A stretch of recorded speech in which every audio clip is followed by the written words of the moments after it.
Hello दोस्तों, मैं स्वागत करता हूं आपका हमारे YouTube चैनल पर। तो आज की जो क्लास है हमारी बाल विकास में समावेशी कक्षा की क्लास नंबर 2 है। तो आज भी हम जो है कुछ महत्वपूर्ण प्रश्नों को समझेंगे और इस सीरीज में जो है तो आइए स्टार्ट करते हैं बिना किसी देरी के। तो पहला प्रश्न है हमारा,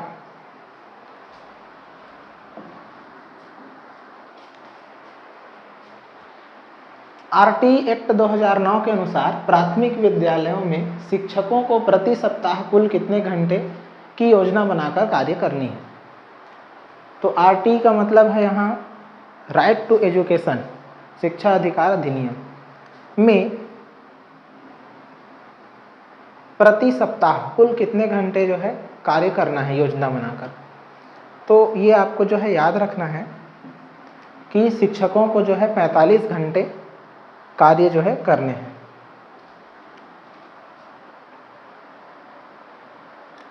अगला प्रश्न देखते हैं हमारा। अगला प्रश्न है, निःशक्त बच्चों के लिए समेकित शिक्षा की केंद्रीय प्रायोजित योजना का मुख्य उद्देश्य खाली स्थान में निःशक्त बच्चों को शैक्षिक अवसर उपलब्ध कराना है। तो विशेष विद्यालय, मुक्त विद्यालय, ब्राइंड लेरिफिकेशन, नियमित विद्यालय। तो निःशक्त बच्चों के लिए समेकित शिक्षा में केंद्रीय प्रस्तावित योजना में क्या किया गया है। तो खाली स्थान में निःशक्त बच्चों को जो है किस प्रकार के विद्यालयों में मतलब आपको शिक्षा जो है उपलब्ध कराने हैं। तो समावेशी शिक्षा की बात कर रहा है, तो इसमें जो है उन लोगों के लिए विशेष विद्यालय जो है बनाने की बात नहीं की गई है, मुक्त विद्यालयों में अलग से नहीं, नियमित विद्यार्थियों में सामान्य कक्षा के साथ बैठाकर हमको क्या करना है, उन लोगों को शिक्षा देनी है। तो ये हो जाएगा हमारा दूसरे प्रश्न का उत्तर डी। अगला प्रश्न देखते हैं हमारा, शिक्षा का अधिकार अधिनियम 2009 में एक अध्यापक को निम्न में से किस दायित्व को पूरा करना होगा। विद्यालय में नियमित रूप से समय पर उपस्थित रहना होगा। दूसरा क्या बोल रहा है, पाठ्यक्रम का संचालन कर पूरा करना होगा। संपूर्ण पाठ्यक्रम को निर्धारित समय पर पूरा करना होगा। तो ये सभी चीज़ें जो है की गई हैं, तो इसका उत्तर हो जाएगा हमारा ऑप्शन नंबर डी। तीनों चीज़ों के ऊपर फोकस किया गया है। सही समय पर उपस्थित भी होना है, पाठ्यक्रम का संचालन भी करना है और संपूर्ण पाठ्यक्रम को निर्धारित समय पर पूरा भी करना है। अगला प्रश्न है हमारा, राष्ट्रीय पाठ्यक्रम रूपरेखा 2005 में शांति शिक्षा को बढ़ावा देने के लिए कुछ क्रियाओं की अनुशंसा की गई है। पाठ्यक्रम रूपरेखा में निम्न में से किसे सूचीबद्ध किया गया है। तो इतने में से किसको सूचीबद्ध किया गया है वो आपको जो है बताना है। पहला, महिलाओं के प्रति आदर एवं जिम्मेदारी का दृष्टिकोण विकसित करने के लिए कार्यक्रम आयोजित किए जाएं। दूसरा, नैतिक शिक्षा को बढ़ाया जाए। शांति शिक्षा को एक अलग विषय में पढ़ाया जाए। शांति शिक्षा को पाठ्यक्रम में सम्मिलित किया जाए। तो शांति शिक्षा को बढ़ावा देने के लिए इसमें से किसकी जो है अनुशंसा की गई है।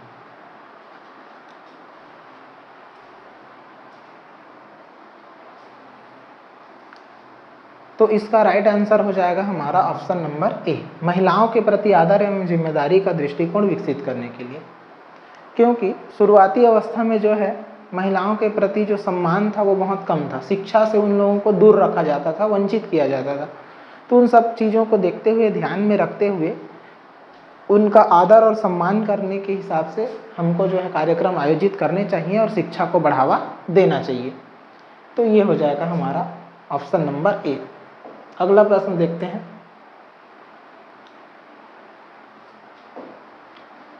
राष्ट्रीय पाठ्यचर्या की रूपरेखा 2005 में बातचीत की गई है। ज्ञान स्थायी है और दिया जाता है, से ज्ञान का विकास होता है और इसकी संरचना की जाती हो। शैक्षिक केंद्र से विषय केंद्र होने पर, विद्यार्थी केंद्रित से अध्यापक केंद्रित की ओर, उपयुक्त में से कोई नहीं। तो अध्यापक केंद्रित तो होना ही नहीं चाहिए, विद्यार्थी केंद्रित होना चाहिए। तो दूर हटने की बात कर रहे हैं। शैक्षिक केंद्र से सब्जेक्ट को फोकस नहीं करना है हमको, इनमें से कोई नहीं, ये ऑलरेडी कट है। तो ज्ञान हमारा स्थायी है और दिया जाता है, इससे प्रारंभ करके ज्ञान का विकास होता है, उसकी संरचना कैसी होती है, ये जो है 2005 में जो है बात की गई है। तो ये हो जाएगा हमारे इस प्रश्न का राइट आंसर ए। अगला प्रश्न है हमारा, राष्ट्रीय पाठ्यचर्या रूपरेखा 2005 के अंतर्गत परीक्षा सुधारों में निम्न में से किस सुधार को सुझाया गया है? खुली पुस्तक परीक्षा, सतत निरंतर एवं व्यापक मूल्यांकन, सामूहिक कार्य मूल्यांकन, उपयुक्त सभी। परीक्षा सुधार में हम किसको जो है फोकस करेंगे? तो खुली पुस्तक परीक्षा देंगे, सतत निरंतर एवं व्यापक मूल्यांकन करेंगे या उपयुक्त सभी करेंगे? तो आप इनमें से सभी प्रकार की शिक्षा को क्या कर सकते हैं? बढ़ावा दे सकते हैं। अगला प्रश्न है हमारा, समावेशी शिक्षा।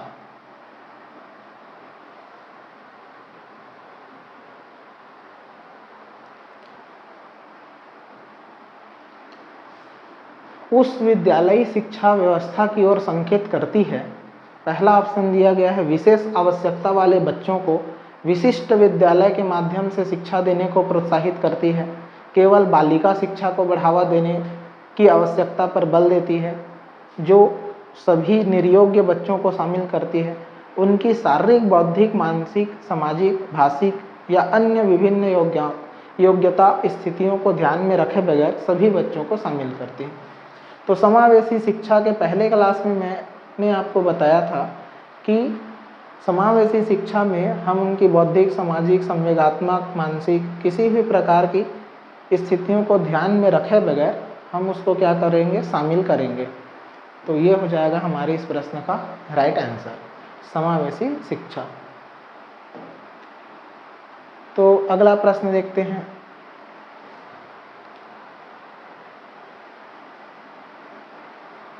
बच्चे के लिए निःशुल्क एवं अनिवार्य शिक्षा का अधिकार अधिनियम कितने वर्ष के बच्चे के लिए लागू है?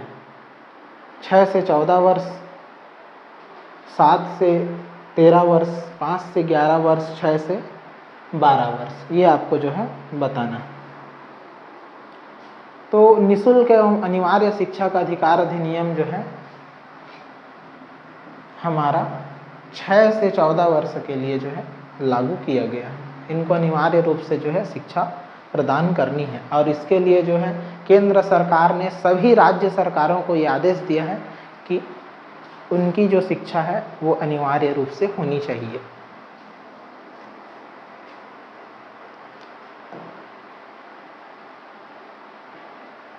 अगला प्रश्न है हमारा, राष्ट्रीय पाठ्यचर्या की रूपरेखा 2005 के आधारभूत सिद्धांतों में निम्न में से कौन सा सम्मिलित नहीं है? अच्छी बाह्य परीक्षाओं का आयोजन करना, रटने को महत्व ना प्रदान करना, पुस्तकों से विशिष्ट ज्ञान प्राप्त करना, ज्ञान को वास्तविक जीवन से जोड़ना। तो प्रश्न को इसमें ध्यान से पढ़ना है, आधारभूत सिद्धांतों में शामिल नहीं है या सम्मिलित नहीं है। कौन सा सम्मिलित नहीं है? तो अच्छी और बाहरी परीक्षा का आयोजन करना, ये इसमें सम्मिलित नहीं है।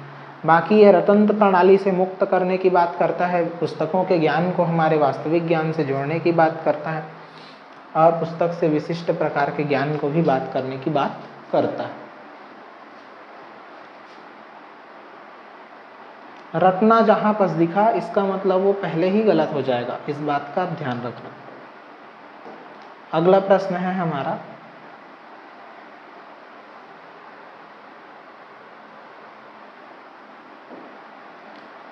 राष्ट्रीय पाठ्यचर्या की रूपरेखा 2005 के अनुसार गणित शिक्षण का मुख्य उद्देश्य है बच्चों को अंकगणित का ज्ञान देना, बच्चों में गणित के प्रति रुचि पैदा करना, बच्चों में तार्किक चिंतन तथा समस्या समाधान योग्यता का विकास करना, बच्चों का संवेगात्मक विकास करना। तो गणित शिक्षण का उद्देश्य तो वैसे ये चारों हैं, लेकिन यहाँ पर उसको बोला है मुख्य उद्देश्य की बात किया। तो मुख्य उद्देश्य में हम जो मेन मानेंगे वो क्या है, तो बच्चों में तार्किक मतलब तर्क करने की जो क्षमता है उसका विकास करना, और उसके हिसाब से वे समस्या का समाधान जो है कर सकते हैं। जोड़ना, घटाना, गुणा, भाग यदि किसी पर आवश्यकता हुई तो वो ये काम जो है कर सकते हैं। अगला प्रश्न है हमारा,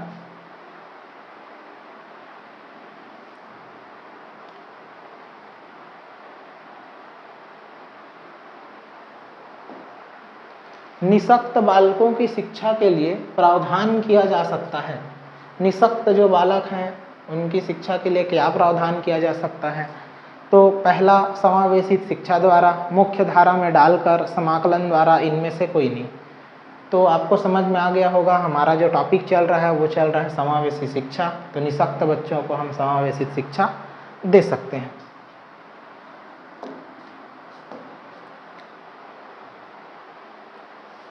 अगला प्रश्न है हमारा, विशेष शिक्षा संबंधित है।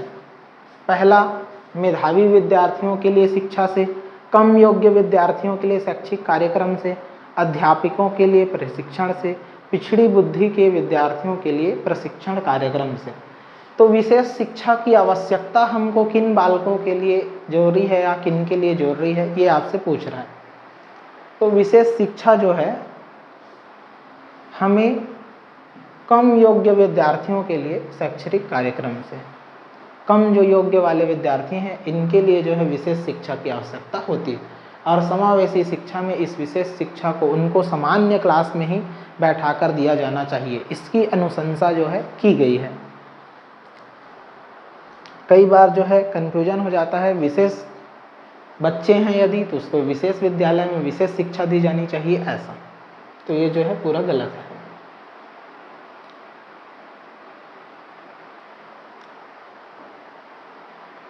शिक्षा का अधिकार अधिनियम 2009 लागू नहीं होता। किन पर लागू नहीं होता ये आपको बताना है। निःशक्त बच्चों पर, 14 से 18 वर्ष के आयु के बच्चे, 6 से 14 वर्ष के आयु के बच्चे, बच्चों की नियमित उपस्थिति। तो 6 से 14 वर्ष तक तो ये लागू होता है और 14 से 18 वर्ष तक जो है ये लागू नहीं होता।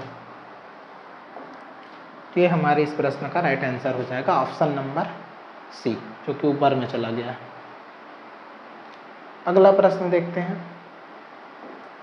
अगला प्रश्न है हमारा, इनमें से कौन राष्ट्रीय पाठ्यचर्या रूपरेखा 2005 का मार्गदर्शी सिद्धांत नहीं है?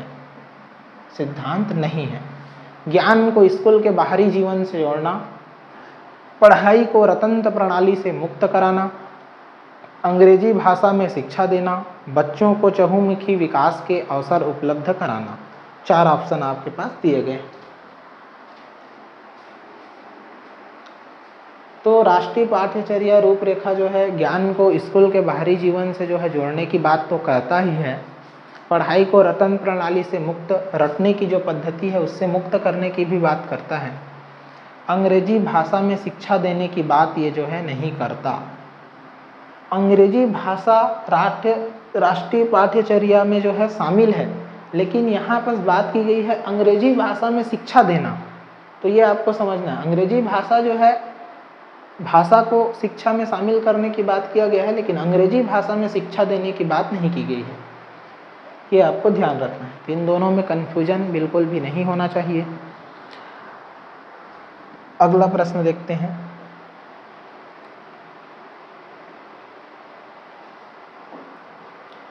राष्ट्रीय पाठ्यचर्या की रूपरेखा के दस्तावेज में भाषा के लिए निहित है कितनी भाषाओं का उपयोग करना चाहिए, ये बोल रहा है।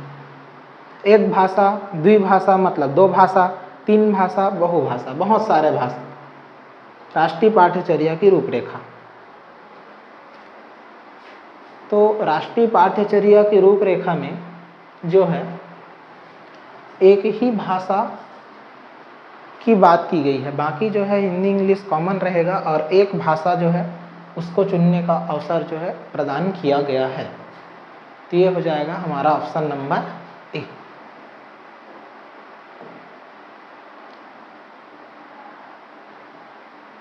अगला प्रश्न है हमारा,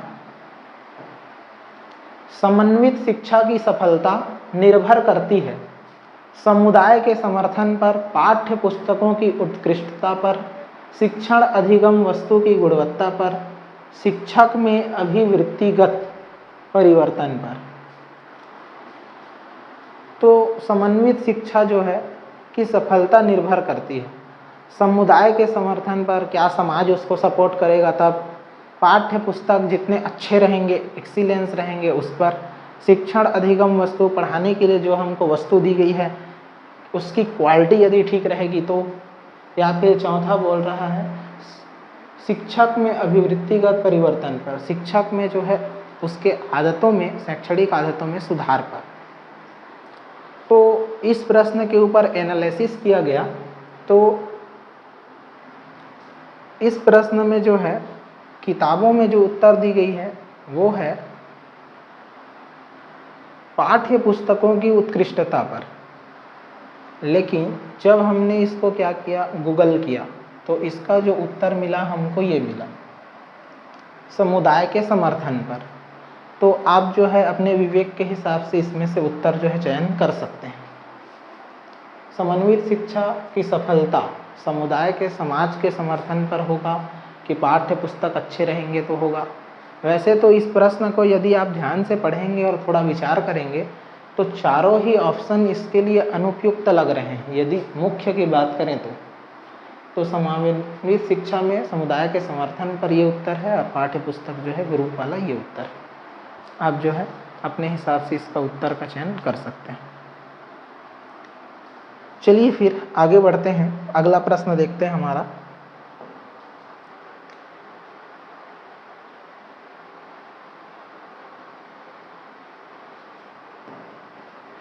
NCTE का पूर्ण रूप क्या है? पहला दिया है national council of technical education, दूसरा national curriculum of technical education, national council of teacher education, national council for teacher education. तो NCTE का फुल फॉर्म जो होता है national council of teacher education.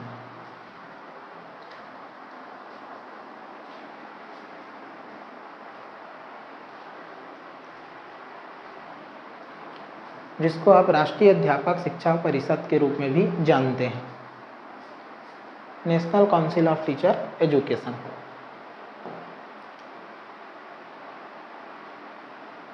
अगला प्रश्न है हमारा, भारतीय संविधान के अनुच्छेद 41 एवं 46 में निम्न में से किसके कल्याण से संबंधित है?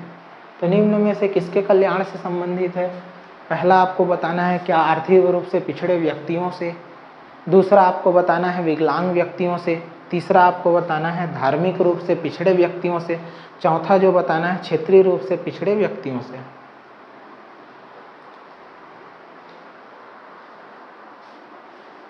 ये आपको जो है बताना है।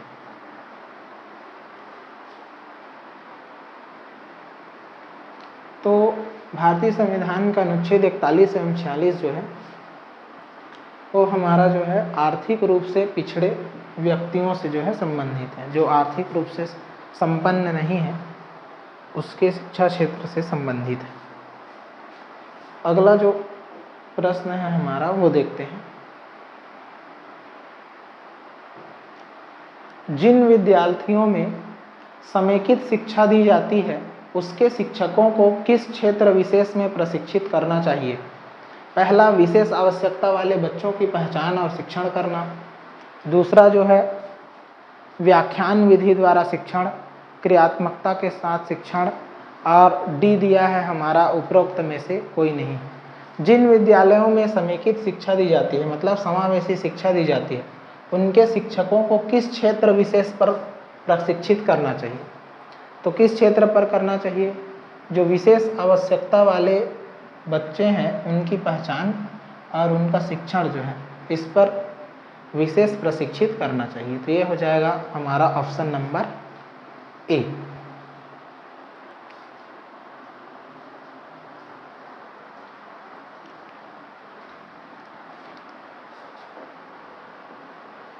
अगला प्रश्न है हमारा,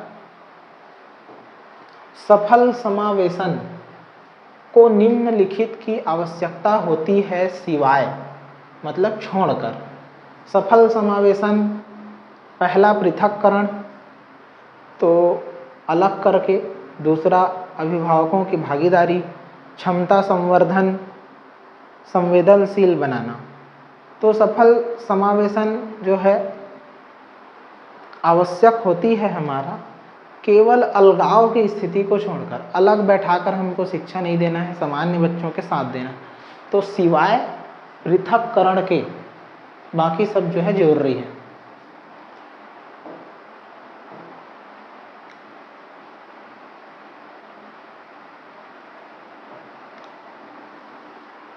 सीबीएसई द्वारा प्रस्तावित समूह परियोजना गतिविधि, ग्रुप प्रोजेक्ट एक्टिविटी खाली स्थान का एक सशक्त साधन है। पहला, रोजमर्रा के शिक्षण से होने वाले तनाव को दूर करने के लिए क्या किया गया है? अनेकता में एकता की संकल्पना का प्रचार प्रसार करने के लिए, सामाजिक भागीदारिता को सुगम बनाने के लिए, शिक्षकों के भार को हल्का करने के लिए।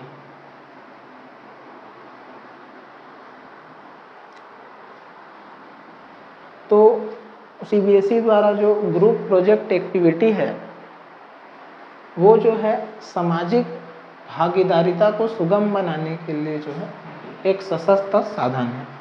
ये हमको जो है याद रखना है। ग्रुप प्रोजेक्ट में कोई एक ग्रुप बनाकर उसको जो है शिक्षा से संबंधित वर्क कराया जाता है ताकि वो जो है समाज भागीदारिता को क्या कर सके, सुगम बना सके। अगला प्रश्न है हमारा, समावेशी शिक्षा महत्वहीन स्थिति में स्थित वर्गों से शिक्षकों को सम्मिलित करने से संबंधित है। दूसरा, कक्षा में विविधता का उत्सव मनाती है, दाखिले संबंधी कठोर प्रक्रियाओं को बढ़ावा देती है, फैक्ट पर आधारित है, तथ्यों पर आधारित है। समावेशी शिक्षा जो है किस पर आधारित है ये आपको बताना है।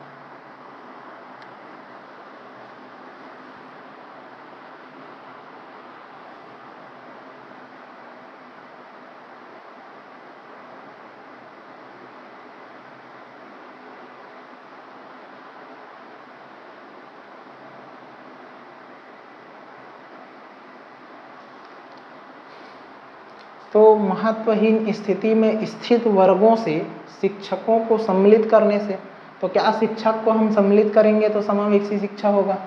कक्षा में विविधता का उत्सव मनाती है, तो इसको आप जो है त्यौहार वगैरह बिल्कुल भी मत समझना।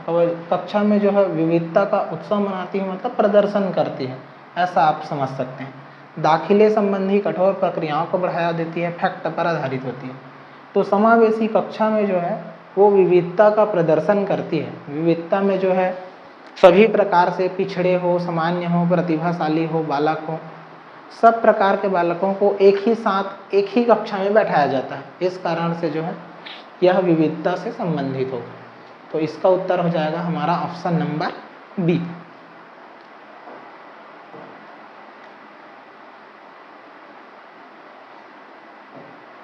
अगला प्रश्न है हमारा, निशुल्क एवं अनिवार्य शिक्षा का अधिकार 2009 में अनिवार्य शब्द का अर्थ है। तो निशुल्क एवं अनिवार्य शिक्षा में अनिवार्य शब्द का अर्थ बताना है। केंद्र सरकार दाखिले, उपस्थिति और प्रारंभिक शिक्षा की पूर्णता को सुनिश्चित करेगी। दूसरा, उचित सरकार दाखिले, उपस्थिति और प्रारंभिक शिक्षा की पूर्णता को सुनिश्चित करेगी। दंडात्मक कार्य से बचने के लिए अपने बच्चों को विद्यालय भेजने के लिए अभिभावकों पर अनिवार्य रूप से जोर डाला गया है। अनिवार्य शिक्षा सतत परीक्षण के माध्यम से प्रदान की जाती है। तो निःशुल्क एवं अनिवार्य शिक्षा में मैंने आपको बताया कि केंद्र सरकार जो है ये अनुशंसा करती है कि राज्य सरकारें जो है वो अनिवार्य रूप से शिक्षा जो है प्रदान करें। तो इसका जो ऑप्शन हो जाएगा वो हो जाएगा हमारा ऑप्शन नंबर बी। उचित सरकार, इसका मतलब राज्य सरकार दाखिले, उपस्थिति, प्रारंभिक शिक्षा की पूर्णता को क्या करेगी, सुनिश्चित करेगी। ये हमारे इस प्रश्न का क्या हो जाएगा उत्तर।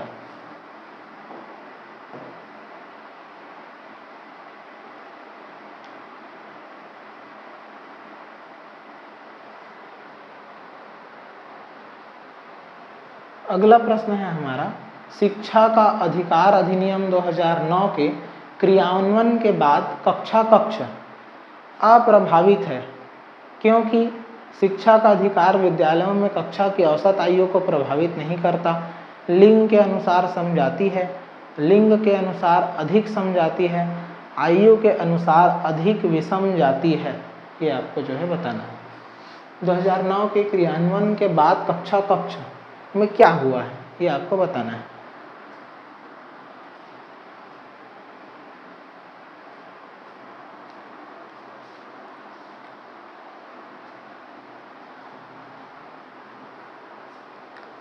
तो क्या अप्रभावित है क्योंकि शिक्षा का अधिकार विद्यालय में औसत आयु को प्रभावित नहीं करता, या लिंग के अनुसार समझाती है, लिंग के अनुसार अधिक समझाती है, ये आपको जो है बताना है। लिंग के अनुसार अधिक समझाती है इसका मतलब क्या, तो अनिवार्य शिक्षा में जो है वैसी तो कोई मानसिकता नहीं थी, लेकिन अनिवार्य शिक्षा में जो है बालकों को जो है शिक्षा के रूप में जो है विशेष दबाव डाला गया अभिभावकों के द्वारा। तो लिंग के अनुसार ये जो है अधिक समझातीय है, ऐसा हम जो है समझ सकते हैं।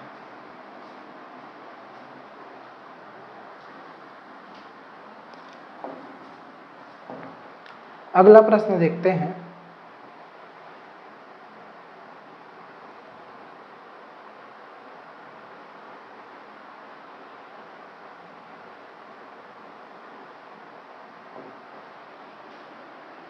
खाली स्थान के पोर्टफोलियो के लिए सामग्री का चयन करते समय खाली स्थान का जरूर होना चाहिए। विद्यार्थियों समावेशन, अभिभावकों समावेशन, विद्यार्थियों बहिष्करण, स्वयं शिक्षकों समावेशन। तो इसमें पोर्टफोलियो की बात किया है, तो पोर्टफोलियो जो है क्या है, तो पोर्टफोलियो एक प्रकार की फाइल है जो विद्यार्थियों से संबंधित, जिसमें उसकी गुणवत्ता, कमी, दोषों, सीखने के अवसर और किसी भी प्रकार की जो है क्वालिटी है उसको उससे संबंधित किया जाता है या बनाया जाता है। तो विद्यार्थियों के पोर्टफोलियो के लिए सामग्री का चयन करते समय समावेशन का जरूर होना चाहिए, समावेशन जो है जरूर होना चाहिए, ये हम जो है मान सकते हैं। तो इसका जो उत्तर हो जाएगा ये हो जाएगा हमारा ऑप्शन नंबर ए, ये जो है हम समझ सकते हैं।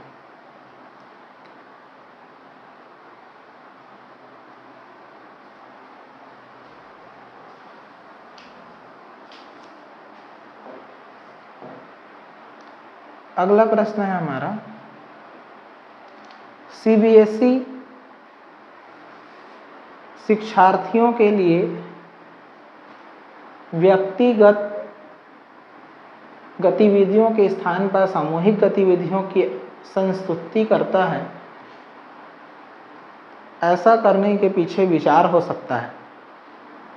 तो व्यक्तिगत गतिविधि के बजाय सामूहिक गतिविधि, तो उतना टाइम भी ये जो प्रश्न है वो रिपीटेड प्रश्न है। सामूहिक गतिविधि का मतलब क्या, ग्रुप प्रोजेक्ट की बात कर रहे हैं, तो ग्रुप प्रोजेक्ट के लिए बात करता है, तो ग्रुप प्रोजेक्ट पर क्या विचार हो सकता है। व्यक्तिगत प्रतिस्पर्धा के प्रति नकारात्मक संवेगात्मक प्रतिक्रियाओं से उबारना और संपूर्ण अधिगम सामान्यीकृत हो सकती है। प्रत्येक शिक्षार्थी के स्थान पर समूह में अवलोकन द्वारा शिक्षक के कार्य को सरल बनाने के लिए, शिक्षक को मतलब फायदा हो रहा है इसमें, शिक्षक के कार्य को सरल बनाने के लिए। सी, विद्यार्थियों के आसपास उपलब्ध समय को प्रासंगिक बनाना, जबकि उनमें से अधिकांश के पास व्यक्तिगत गतिविधियों के लिए पर्याप्त समय नहीं होता, तो क्या समय की बचत करने के लिए काम किया गया है। डी बोल रहा है गतिविधि की ढांचागत लागत को कम करना, तो क्या एक एक करके करेंगे तो ज़्यादा खर्चा आएगा, तो ग्रुप में करेंगे तो कम खर्च आएगा, ऐसी बात है क्या, ये आपको जो है बतानी है।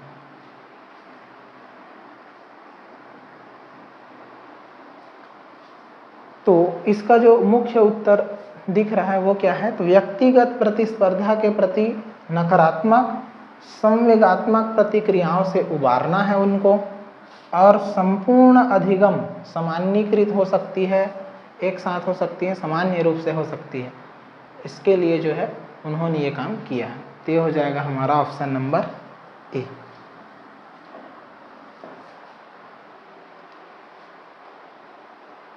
अगला प्रश्न देखते हैं। एक समावेशी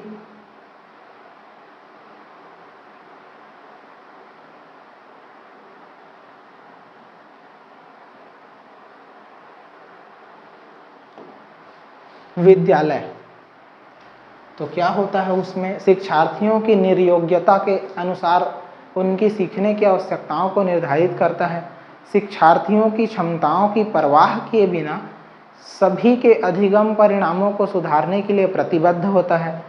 शिक्षार्थियों के मध्य अंतर करता है और विशेष रूप से सक्षम बच्चों के लिए कम चुनौतीपूर्ण उपलब्धि लक्ष्य निर्धारित करता है। विशेष रूप से योग्य शिक्षार्थियों के अधिगम परिणामों को सुधारने के लिए विशिष्ट रूप से प्रतिबद्धित होता है। तो आप जो है इन प्रश्नों का उत्तर लगा कर देखिए क्या हो सकता है समावेशी विद्यालय में।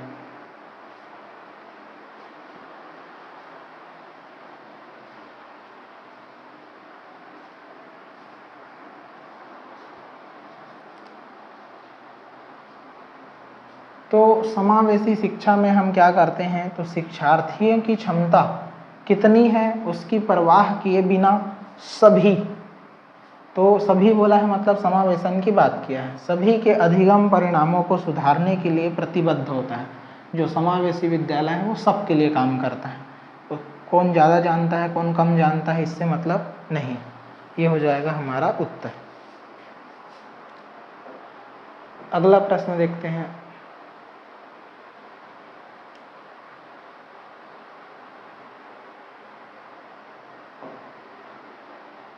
एक समावेशी विद्यालय खाली स्थान के अतिरिक्त सभी निम्नलिखित प्रश्नों पर मनन करता है। तो के अतिरिक्त बोल रहा है, इसका मतलब छोड़ देना है एक ठो को, बाकी सबके ऊपर काम करता है। क्या हम यह विश्वास करते हैं कि सभी शिक्षार्थी सीख सकते हैं? क्या हम ऐसा सोचेंगे कि सब विद्यार्थी सीख सकते हैं? दूसरा, क्या हम अधिगम योग्य परिवेश की योजना बनाने और उसे प्रदान करने के लिए समूह में कार्य करते हैं? क्या हम विशेष बालकों को बेहतर देखभाल उपलब्ध कराने के लिए उचित तरीके से उन्हें सामान्य रूप से अलग करते हैं? तो यहाँ अलग की बात किया है तो आगे आपको पढ़ने की ज़रूरत नहीं है। समावेशी विद्यालय जो है कभी भी अलगाव की बात नहीं करता, सबको एक ही कक्षा में बैठा के समान रूप से शिक्षा देने की बात करता है। तो इस प्रश्न का हमारा आंसर हो जाएगा।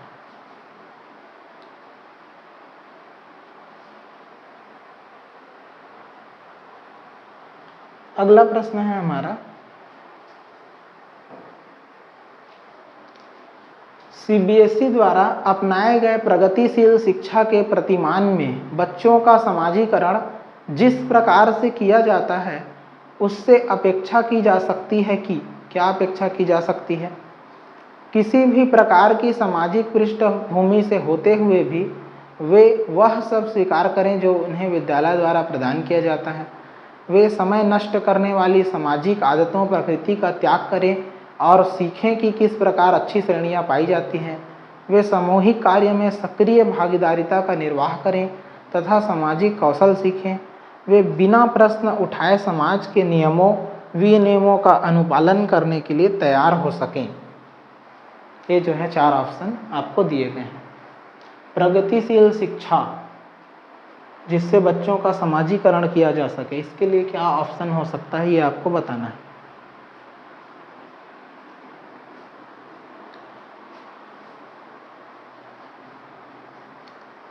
तो चारों ऑप्शन को यदि आप ध्यान से पढ़ेंगे तो समाजीकरण जिस प्रकार से किया जा सकता है उसमें हमारा क्या आएगा, तो वे सामूहिक रूप में कार्य में सक्रिय भागीदारिता का निर्वाह करें और सामाजिक कौशल जो है वो सीखें। ये जरूरी है प्रगतिशील शिक्षा के लिए। तो ये हो जाएगा हमारे प्रश्न का राइट आंसर।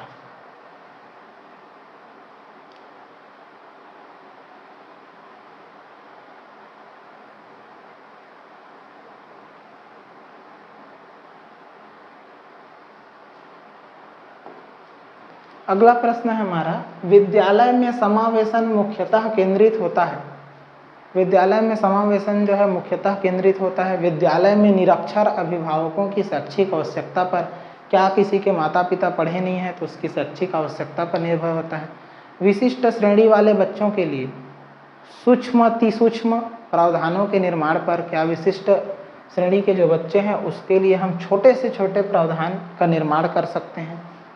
और केवल निर्योग्य बोल रहे हैं, क्या केवल निःशक्त छात्रों की आवश्यकता को पूर्ण करने के लिए समावेशन किया जाता है। संपूर्ण कक्षा की कीमत पर निर्योग्य बच्चों की आवश्यकताओं को पूरा करने पर, ये आपको जो है बताना।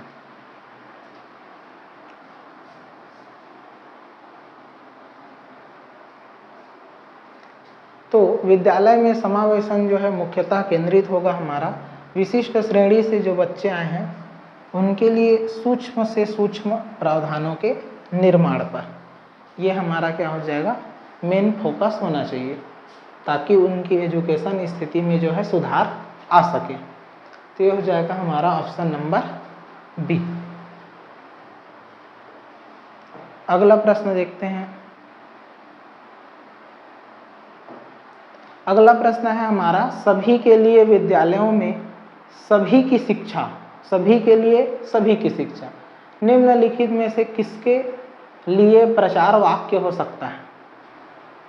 तो क्या संक्षिप्तशील शिक्षा के लिए, समावेशी शिक्षा के लिए, सहयोगात्मक शिक्षा के लिए, पृथक शिक्षा के लिए। तो सभी के लिए सभी की शिक्षा, इसका मतलब क्या, समावेशी शिक्षा। सहयोगात्मक शिक्षा तो आपको पता चल रहा होगा, हेल्पफुल एजुकेशन है। पृथक मतलब अलग रूप से। यहाँ एक शब्द दिख रहा है संक्षिप्तशील शिक्षा, इसका मतलब क्या है, तो संक्षिप्त का मतलब होता है बेहतर करना, किसी चीज बेहतर करना, उसको बोलते हैं हम संक्षिप्त। संक्षिप्त का मतलब होता है बेहतर करना। तो लेकिन सभी के लिए सभी की शिक्षा, तो उत्तर के हिसाब से क्या हो जाएगा, ये हमारा ऑप्शन नंबर बी। यही तो समावेशी शिक्षा है। अगला प्रश्न है हमारा,